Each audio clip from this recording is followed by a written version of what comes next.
Hi, and welcome to Enchantment of Eternity's review for Star Trek The Next Generation. In this video, I will give a full-length review of Star Trek The Next Generation as a whole, so I have to give a spoiler warning for all of Star Trek The Next Generation. If you have not seen this series, you may not want to watch this video, otherwise things will be spoiled for you. So, Star Trek, as we all know, is a phenomenon that began with a 1960s TV show. It didn't do well rating-wise, but was so popular it acquired cult status in the 70s, which led to many Star Trek conventions, and it was thriving in syndicated reruns. So plans were being made to revive the series. The first idea was to do another TV show called Star Trek Phase 2, which would have brought back most of the characters from the original series, except for ones like Spock, because Leonard Nimoy didn't want to do the series again. So they thought up of new characters such as Commander Decker, who would be Kirk's new first officer, and Lieutenant Ilia, who would be Decker's love interest. They would also introduce a new Vulcan character named Zahn, who would be an officer fresh out of the academy. The show was under development as it had several scripts written and several characters cast. However, with the success of Star Wars, Paramount decided to do Star Trek as a major motion picture instead of another TV series. So the pilot episode of Phase 2 was adapted into what would become Star Trek the Motion Picture, which kept characters like Decker and Ilia, who would be written off by the end of the movie. However, with a motion picture project instead of a second TV show, they managed to regain all the major cast members, including Leonard Nimoy as Spock, so the character of Zahn was scrapped. After Star Trek The Motion Picture was seen as a failure, the whole Star Trek franchise was cast aside until Harve Bennett came on board and suggested a Star Trek sequel that would become Star Trek II The Wrath of Khan. This movie was a much bigger hit than the motion picture, and it would go on to be a fan favorite. It spawned two more sequels, The Search for Spock and The Voyage Home. In 1986, Star Trek IV The Voyage Home was the biggest success yet, as it really hit with the mainstream audiences and became a box office smash. So at this point in time, Star Trek was the hottest property it had ever been, so the decision was made to do another Star Trek TV show. However, at this stage, the main Star Trek cast were seen as movie stars, and the possibility of getting them all to return to TV for much smaller pay was very unlikely, so the decision was made to do a spin-off series with an entirely different cast of characters. Gene Roddenberry, who was in charge of helming this new spin-off series, made the bold decision to set this show 100 years after the original series took place, which was a giant leap in setting this show apart from the original series and differentiating itself from all established Star Trek.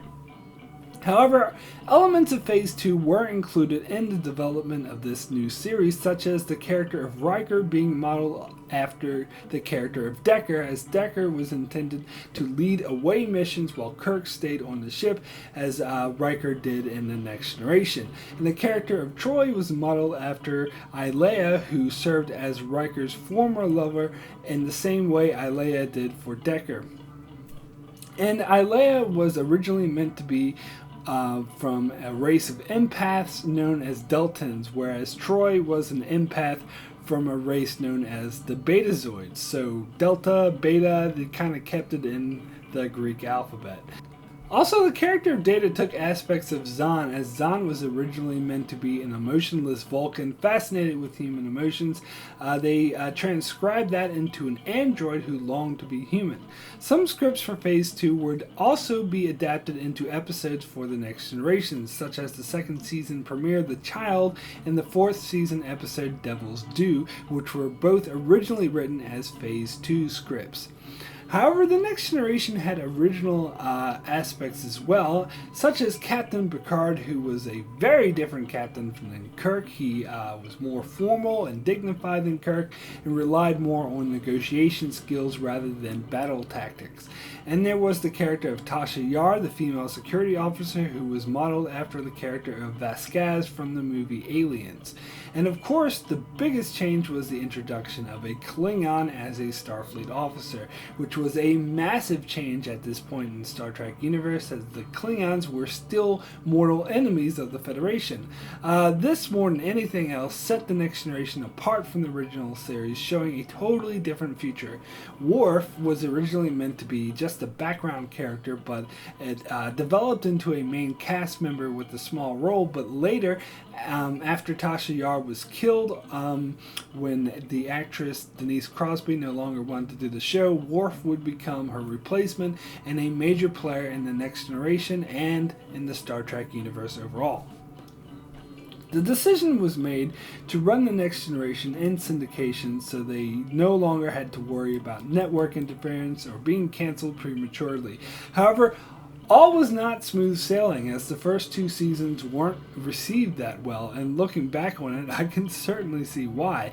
I could still see elements of what made Star Trek great, but overall, they felt more like a typical low-quality syndicated show than anything special. However, this would completely be turned around in its 3rd season as it began to establish itself as the quality show in its own right, and by the time the show reached its 5th season, the Next Generation was a popular phenomenon in its own right and would go on to get awards and Emmy nominations for Best Drama Series and would spawn 2 spin-off series, Deep Space Nine and Voyager. In fact, having grown up as a teenager in the 90s, I identified a lot more with the Next Generation than I did with the original series. Even though it was the original series films that first attracted me to Star Trek, it was the Next Generation I identified with more as Star Trek and what made me a huge Star Trek fan. Which is why I was disappointed in the Enterprise spin-off series, as it was trying too much to be like the original series, where I would have rather they continued to move forward in that universe that the Next Generation set, which I feel was one of the culturally defining aspects of the 90s.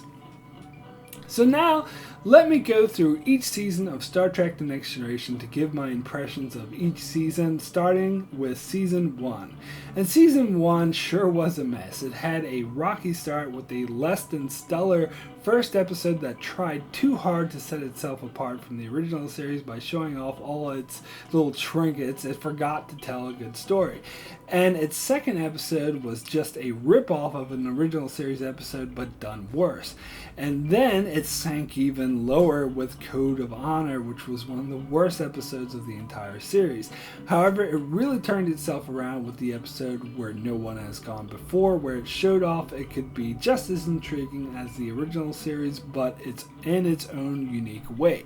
And the rest of the first season was a mixed bag, with mostly subpar episodes, but the underlining themes that made Star Trek, such as the exploration of human spirit and great analogies that spoke to modern times, was consistently there. And even though the storytelling or characterizations weren't at its best, this is the season where Roddenberry's true vision of a utopian future shines through the most. One of the best episodes in that regard, I feel, is the season finale, The Neutral Zone, which contained a subplot with 3 people from the 20th century who had been unfrozen, where Roddenberry really explores what he feels the differences between his utopian future and the present would be, mainly highlighting the lack of the use of money and that the acquisition of wealth and greed no longer being the driving force of humanity. In fact, the Ferengi were introduced this year to be the main villain, who were meant to represent the evils of unfettered capitalism, as the word Ferengi was based off an Afghan word for foreigner or white person.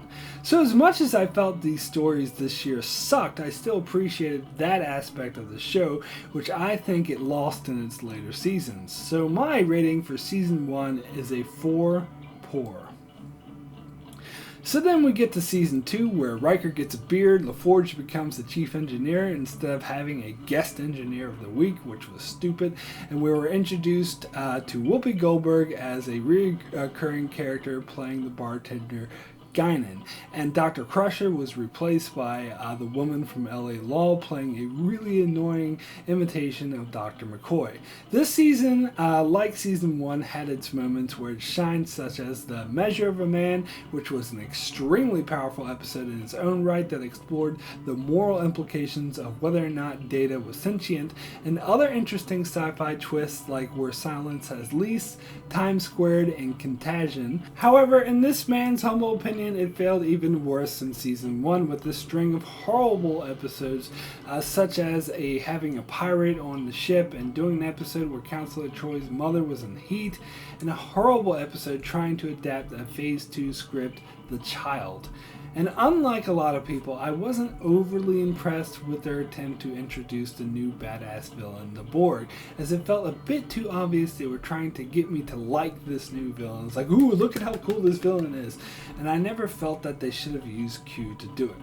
And then, of course, the last couple episodes in the season were scarred by the writer's strike, which resulted in what is, in my opinion, the worst episode of the entire series, Shades of Grey, which is a horrible flashback clip show, more worthy of a cheesy 80s sitcom than a science fiction epic. So my rating for season 2 is a 3, very poor.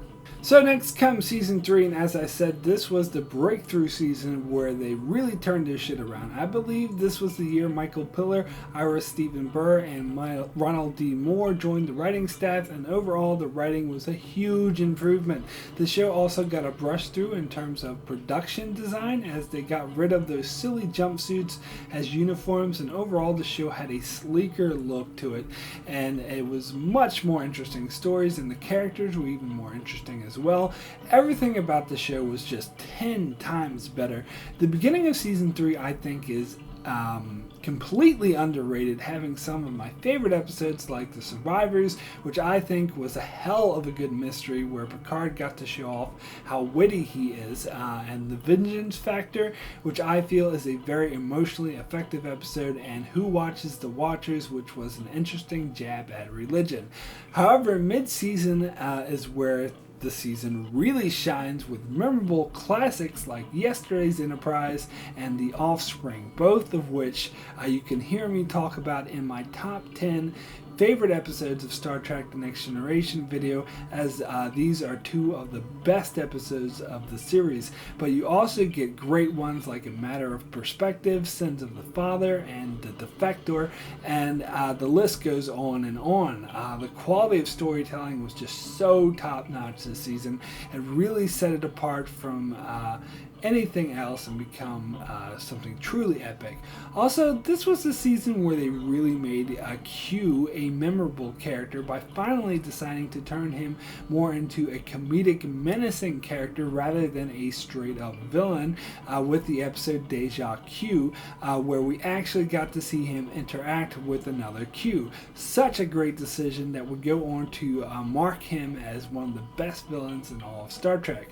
And then, of course, to top this off, they ended the season with the best, most exciting cliffhanger in all of Star Trek, where Picard was abducted and assimilated by the Borg, and Riker was forced to fire on his former captain to save humanity.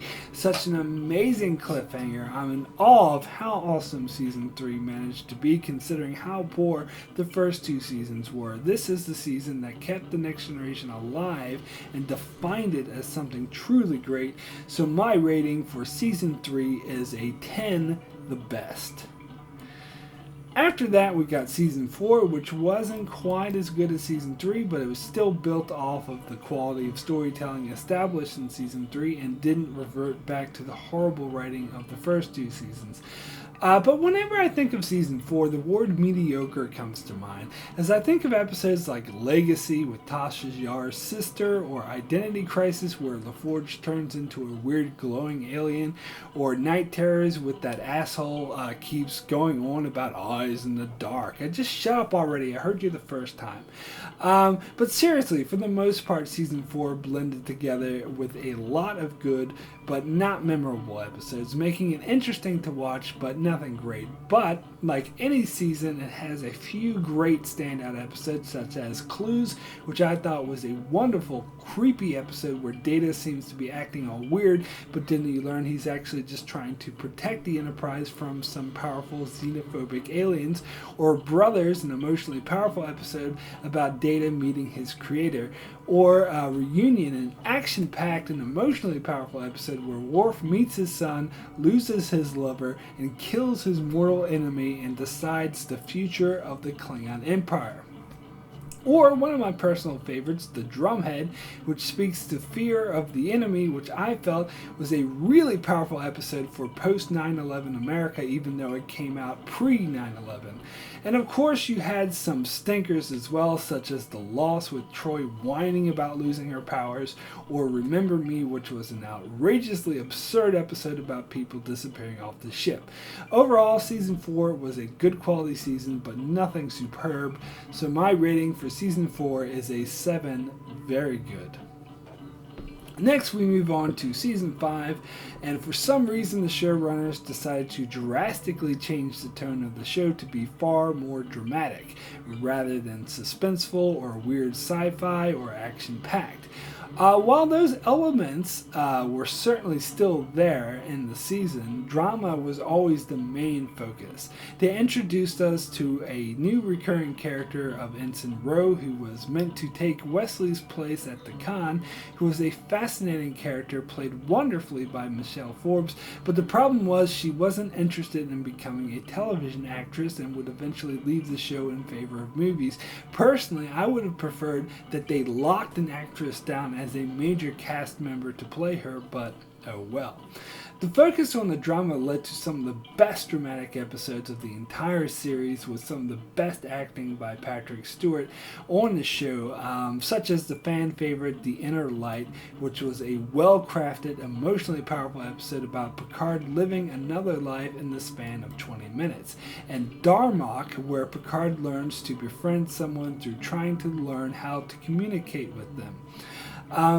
There were other awesome dramatic pieces, such as Silicon Avatar and I, Borg, which was a more dramatic and emotional take on the Borg. But this need for drama also led to some boring and ridiculous episodes like the Masterpiece Society, Hero Worship, and New Ground, which were all boring as hell. And then some ridiculously badly written episodes like The Game, Imaginary Friend, and Power Play. So all in all, even though season 5 had some times where it really shined through and moved these seasons forward like no other, it also became a bit more dull as well. So my rating for season 5 is an 8, extremely good. After that is season 6, where the tone drastically shifted again, this time to that of more dark suspense. This might have been influenced by the introduction of Deep Space Nine, which was dark-toned by nature, which also happened this year. The Next Generation would also move more away from Roddenberry's vision of a ship of exploration with families on it and take a more militaristic point of view. The first half of the 6th season wasn't that great, as it featured a lot of episodes that tried to be suspenseful and edgy but just came off as cheesy, such as Man of the People, Realm of Fear, and Schisms. And also the highly overrated episode of Relics, which people only liked because Scotty was in it, but if you look at it objectively, it's really not that good. And also some silly episodes that were just bad, like Rascals and A Fistful of Datas. But it also featured what is, in my opinion, one of the show's most underrated episodes, The Quality of Life, that shows Data coming to terms and having to stand up for what he thinks is an artificial life form, and it's a truly character-defining episode. But then we get the second half of season 6, which was just one amazing episode after another. Every week I was just continually blown away by top-notch suspenseful quality that would just pump out week by week. First you got Chain of Command, then Ship in a Bottle, and a couple weeks after that, Face of the Enemy, then Tapestry, and a couple episodes later, The Chase, and then Frame of Mind, and later on, Timescape. These were all top-notch quality episodes that broke the mold of what Star Trek could do and truly established that they could successfully pull off a dark tone really well. It was truly amazing storytelling. Yes, we did get some subpar episodes in the back half, such as Suspicions and Rightful Heir and Birthright, but for the most part, Season 6 was just amazing. So my rating for Season 6 is a 10, the best.